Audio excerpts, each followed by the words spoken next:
সবাইকে আসসালামু আলাইকুম। আমার পেজে সবাইকে স্বাগতম। আশা করছি আপনারা সবাই ভালো আছেন, আমিও ভালো আছি।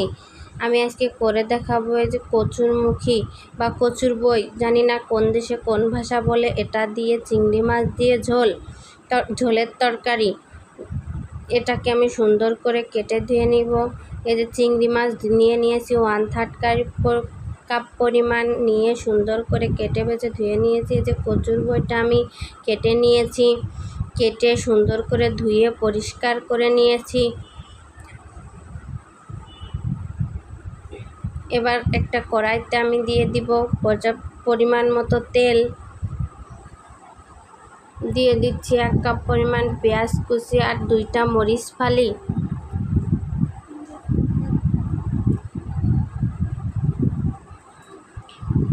দিয়ে দিচ্ছি লবণ স্বাদ মতো, দিয়ে দিচ্ছি হলুদ গুঁড়া, দিচ্ছি মরিচের গুঁড়া 1 চিমটি পরিমাণ, দিয়ে দিচ্ছি আগে থেকে বেটে রাখা, আমি শিলপাটায় বেটে নিয়েছি আদা রসুন আর জিরা একসাথে বাটায় শিলপাটায় বেটে নিয়েছি। এই যে মশলাটা এ পর্যায়ে আমি কষিয়ে নিচ্ছি। এবার দিয়ে দিচ্ছি সেই আগে থেকে ধুয়ে রাখা চিংড়ি মাছটা দিয়ে আমি সুন্দর করে কষিয়ে নিব। কষিয়ে নিয়ে আমি দিয়ে দিচ্ছি সেই তরকারি কচুরমুখের তরকারি কেটে রাখা, ধুয়ে পরিষ্কার করে কেটে রাখা তরকারিটা কেটে সুন্দর করে ধুয়ে এবার দিয়ে কষিয়ে নিচ্ছি।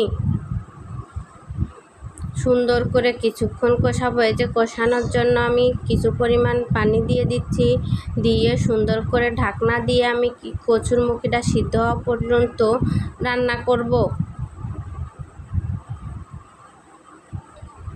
যে আমি দেখতেই পাচ্ছেন আমার এটা কত ঘন সিদ্ধ হয়ে গেছে। এবং এবার দিয়ে দিচ্ছি পরিমাণ মতো ঝোলের পানিটা কচুরমুখীতে একটু বেশিই দিব, কারণ এটাই ঝোল টেনে যাবে।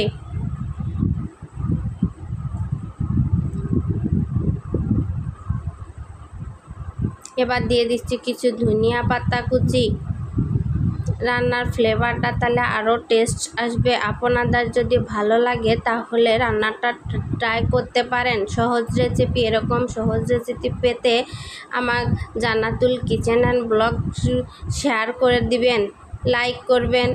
এই যে আমি নামিয়ে নিয়েছি কচুরমুখী দিয়ে চিংড়ি মাছের তরকারি।